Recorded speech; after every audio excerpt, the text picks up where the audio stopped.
The following is a special presentation of Tony Curry Radio.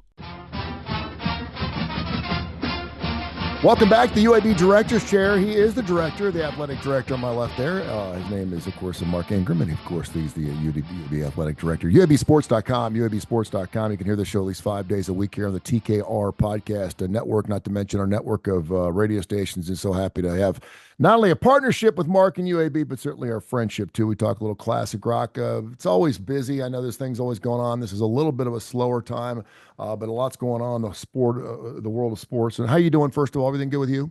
I'm excellent. Thank you. How you doing? Excellent. Good. And I'm so glad to have you on because, we can have coaches on. We talk X's and O's and stuff, but I always mention the fact, and obviously info at TonyCurryRadio.net. A lot of people email the same thing. It's really cool to talk to an athletic director because you do kind of know exactly what's going on in everything in college sports. And that's why we've talked a lot about the case that's going through House versus in the NCAA. We talked about money, talked about situations. A couple things happened this past week, though, that I thought were really interesting. The Shedeur Sanders situation, where a lot of people had him going number one overall, certainly in the first round of the NFL draft. He ends up going in the fourth round. I want to start right there. Why did that happen? Was it the fourth or the fifth? It might have been the fifth. I think it was the fifth round. I think you're right. It was the fifth round. It was the 144th pick, whatever that is. That was the fifth round then. You're okay. Correct. Not being in a position to evaluate the talent per se. The coaches and their scouting department, they go and watch these kids at all positions work out. They'll go to their campus. I recall they would all come to our campus. We had an indoor facility when I was in college, and we would have two days where every single scout would be there, and we would run our own NFL style combine right there to work out for and try out for every team in the league.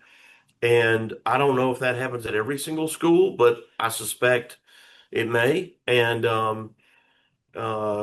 so they see you up close. I mean, they see your football. They don't just watch film. They get to see you and, put their hands on you and see how big you really are or aren't. There's all sorts of moments where, there's kids who they're not as tall as you thought they were or whatever. It doesn't mean they can't play, but they invest a lot of money. I mean, it's a lot of money. We because we throw around these dollar figures like it's just monopoly money, we forget that it's real money and it's a lot of it. And if they're going to invest, they're putting their reputation on the line to say that you're going to be the next starting whatever safety, in this case quarterback, and they're counting on you to be that. So I don't know what they did or didn't see in Shedeur Sanders that would make him fall that way, but it was certainly a lot more than anybody expected. Do you they were saying that it had something to do with the fact that he wasn't taking the draft procedures seriously. I don't know what that means. You'd think. Well, they have a lot. Here's the other thing they do. They have all these. They interview. So it's not just can you play, they interview you, and especially quarterbacks, they go through extensive interviews. The quarterback has to be the team leader in so many ways. They still do the Wonderlic? Yes. Yeah. Yeah. So it's not just intelligence, but it's also, they just ask you all kinds of questions that relate to leadership. A lot of the questions are really unusual that you wouldn't expect, but there's certain answers that you lean into that they would say that's the kind of person we want or not. And so again, I don't know what it is. I don't want to speak about Shedeur because I don't know, but it could be any number of these factors. And then, he did come out of he reminds me a little bit of Jamarcus Russell. He came out of nowhere. I mean, just absolutely nowhere. And obviously put up some unbelievable numbers. Now the conference he was in, and obviously they won a lot more games than a lot of people thought. I can't help but think that has something to do with Dion. I don't know what that is. I know he's revered. And I know he's player of the year in the Big 12. I know. Even if he wasn't a quarterback, he should have been going sometime. So there's something there. I don't know. I don't know what it is. He invested and built that draft room. Did you see that? Mm-hmm. And so, when you start to see things like that, you wonder, okay, And again, I'm speculating. You He just also drives a wonder, $180,000 vehicle. I mean, yeah, sometimes I think the NIL thing kind of came back to bite him a little bit because the kids, maybe. yeah. Well, they just, it comes back to what are they getting, and do they want it to be a problem? Is it going to be a problem? And you hate to put that on a young man when you don't know if it really will or won't be. But again, they're making a decision based on what they think you're going to be like as a person and a player and a leader. And if anything gave them pause to think, golly, this guy's just going to be a prima donna, they don't need it. I mean, the mistake that every player makes is thinking that they're irreplaceable. Hmm. Every single player is irreplaceable. I mean, when Patrick Mahomes stops playing, guess what the Chiefs are going to do? They're Yeah. going to go get another quarterback. Hmm. And while he may or may not be as good as Patrick, he's going to play the position and take the snaps and going to get paid. And so I had a teammate, he's younger than me, and I'll spare the team names and his. He gets drafted in, it was either the fourth or the fifth round, and he goes to the team's mini camps. And this was not like him. I was very surprised to hear this, but he apparently was making all these offhanded comments about how he couldn't believe that he was still available and they should have had to draft him in the second round. And I guess he went on and on about it. And the coaches cut him before they even got Wow. to a preseason game because there's other dudes that Yeah. not only will they not complain like that, they'll help pick up the footballs and the cones on the practice field Hmm. after practice every day for the opportunity to play because it's so unique and so hard and so special. And so fortunately, he got picked up by another team as a free agent, and he played 9 years for that team because he was a really good player. Yeah. And retired from that place, and they all love him, and it's all under the bridge. But he lost a lot of money Mhm. because he got didn't get the money he was supposed to get from team number one, and then he got free agent money from team number two, and eventually, look, the dude got paid in his second contract, but he missed out on a lot of dough and probably went through a pretty tough life lesson there to get to where he ought to be. But again, it's an example of there's a ton of talent out there, and yeah, there's some talent a little better than others. You can see guys in the NFL that have been dropped, guys like Des Bryant or Antonio Brown, who are phenomenal players, Just don't want and to they deal with it. can't find a Yeah. team to stay on. Just don't want to deal with the distractions. You know, and that's the other part that I think is really surprising here is again, I don't know Deion Sanders. I know that he was crass. I know that he was a prime time, but he's also a Hall of Fame player. And you would Oh, think incredible player. having that as a father, you'd think there would be no surprises going into a draft day. Yeah. Particularly when that's your son. There was a prank phone call that got out of control really fast. Wow. Evidently, Atlanta Falcons assistant coach, his son got a hold of Shador's number, called him, pretending to be the GM for the New Orleans Saints, and I think it was like the second round, and basically pranked him and made him feel like he was being drafted. And of course, they had it on videotape, the whole 9 yards, and it wasn't. They have been fined quite a bit.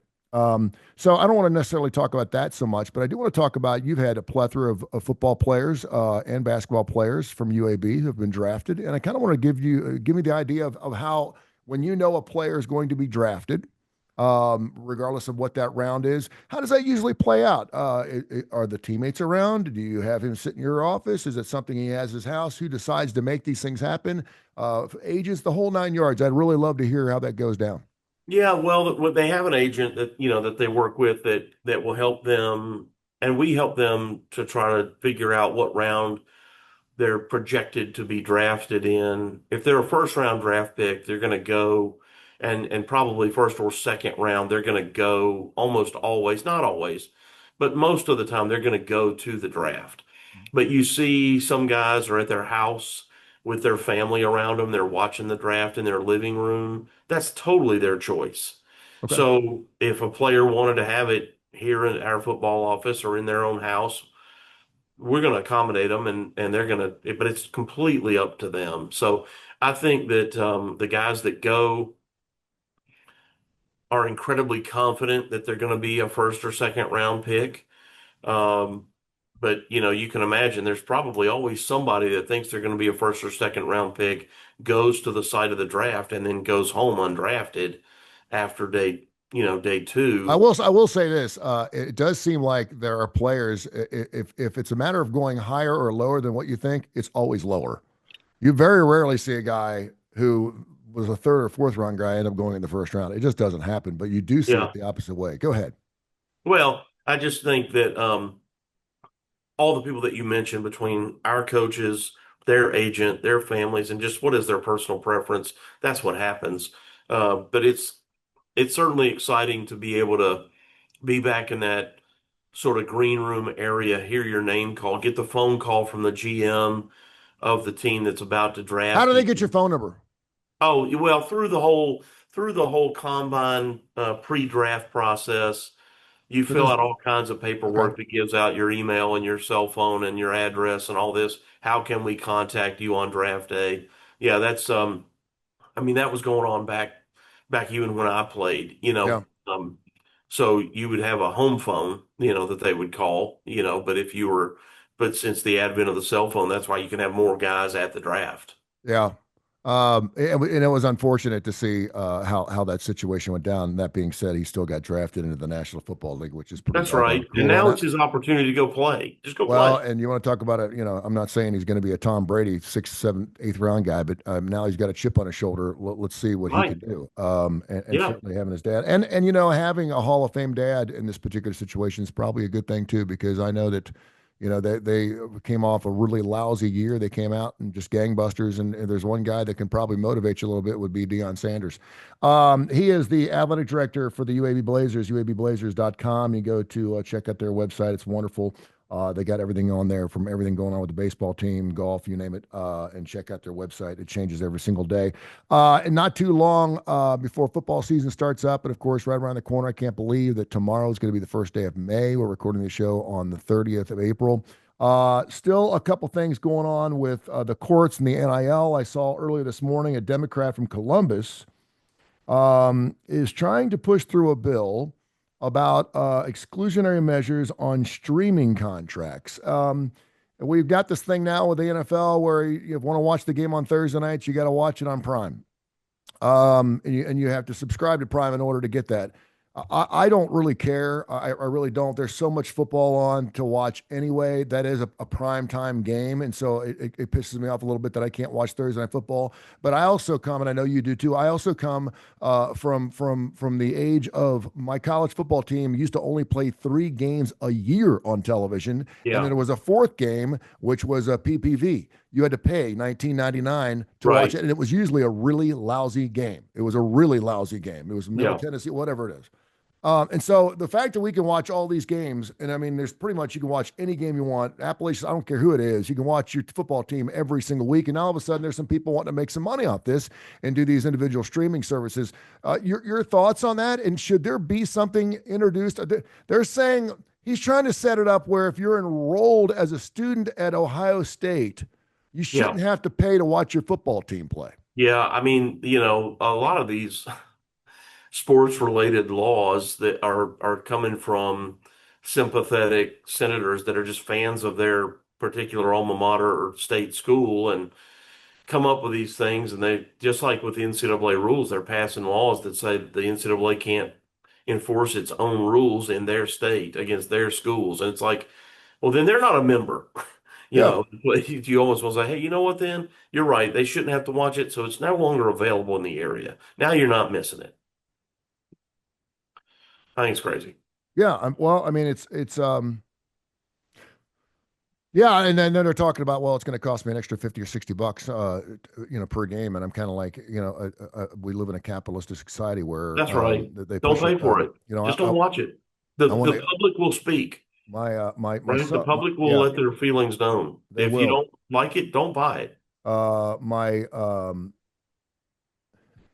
My my son is 20. It'll be 21. He's into hip hop music and he's into these bands. I don't Bad Bunny. I don't even know what these kids are into these days. So I told him, I said, listen, I said, you haven't been to a concert until you've seen AC/DC in concert. And I said, we're going to go to AC/DC. And Right. so they're coming to Nashville on May 20th. Okay. Well, he calls me up this morning. He says, Dad, he says, I don't know if you've looked, but have you seen the ticket prices for these things? You know, he's like going to look at football ticket prices. He's like, it's outrageous. It's crazy. And What of do you think course, of them? I looked this morning and I went to StubHub, and there's roughly 6% of tickets available for the show, so it's getting close to being a sellout. But anything on the floor or on the first tier is going to be 750 a ticket or more.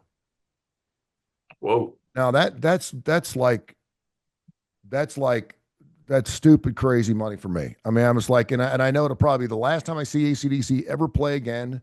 Right. I saw James Taylor play last summer, which I thought was going to be the last time, and paid $60 and was super happy with where I was sitting. But it was James Taylor, didn't need to be in. But if I go to a rock show, man, I want to be in it. I want to Yeah. feel like I'm on stage. And for God's sakes, I brought these bands on for 30 years. I need to be close. You know, I don't want to be sitting in the back. And when I see like the cheapest ticket going for 150, and that's just to stand in the back, and then $750, and that's without. By the way, it says 750 a ticket, and then when you click on it for a pair, it's $1,953 because of all the surcharges. Whew. And it was funny. I was laughing because I just pulled up a story. AC/DC shakes Ford Field all night long at super loud concert sold out show. Yeah. That was from last night. Um, and so I got to figure out a way to get tickets to go to this stinking show because I promised him I'm going to be taking him to AC/DC, and I don't want to be sitting in lousy seats. To your point, you know, it is what it is. Right. If I can't pay the 750, I got news for you. Somebody will, Somebody will. and if they don't, they'll drop the price, you know, a couple hours before the show time, and that goes for streaming services, it goes for college football teams, it goes for everything else. So it is what it is. But 100%. I'm going to figure out a way. You know, we used to wear the orange jersey, you know, with Coca-Cola around the front and walk in with a tray and tell them we were serving drinks. I did that at the Rose Bowl one year, and it got me in. You just do whatever you just do whatever you got to do in order to go in and act like you're selling concessions and whatever to get into a game. I don't think you could probably do that, but I had a friend of mine do that at the Alabama Texas game at the Rose Bowl, and I was like, that's pretty ingenious. That's funny. Yeah, and then I made him get me beers all night since he was wearing that kooky vest. Something else too, that I'll let you go. Something totally unrelated to what we normally talk to. Did you see the Michael Bolton news? No, what happened? Michael Bolton's got brain cancer. Oh no. Yeah, he's 72. He was on the road. He's still touring. And it evidently messes with his voice. It messes with his brain. Sure. Obviously, it's brain cancer. He's only got about a 9% chance of living through it. He went through chemo and went through surgery back in 2023. No one knew about it. He's just coming out and divulging this information. And right now it appears it's in remission, but it's got a 90% chance of coming back. I forget what the name of the brain surgery is, but it's very Mm. progressive. And so it's super sad. Yeah. But I'm used to Michael Bolton. I actually like some of Michael Bolton's stuff. I know The for a guy was while, crazy popular and had a ton of hits. didn't he? I mean, and there wasn't a woman that didn't love themselves some Michael Bolton. Yeah, he I don't was know. Yeah, crazy popular in the 80s. he was huge. Not the Huge. best, not the best looking guy, but he had the long hair, and man, he could sing, and he was a great writer. He wrote some wonderful music for a Yeah. lot of different artists. And it's just unfortunate because the guy could sing his brains out. Yeah. He came out with a version of "Sitting on the Dock of the Bay," which I'm like, why? And it ended up charting higher than the Otis Redding one did. How And about that? I'm thinking to myself, wow. I mean that original, but he could just wail it. He could just sing his Yeah, brains out. So I didn't know if you saw that. And I didn't. Well, thanks for letting me know. our thoughts and prayers go out, and should be kind of crazy. All right, my man. Thank you for all you do. Thanks, pal. UABsports.com. Check out the website. Love catching up with you. We'll catch up next week, and we'll get after it. We thank you, man. Yeah, softball just finished their last home series this past weekend with a Good. victory Good. over East Carolina. Baseball beat Rice this past weekend. We had our spring showcase that was terrific. Great turnout Awesome. for Good. football. So they're completely finished now, and the semester is ending, and finals are happening this week. So graduation ceremonies are all this weekend. It's an exciting time on campus. Baseball has one more home series. They're at Memphis this weekend, at Charlotte the following, come back and play Florida Atlantic. So hoping we'll have a good crowd here for that last home series for baseball before them and softball go to their conference tournaments. So finishing off the spring really strong. Sounds good. Thank you, brother. Thanks, guys. See you.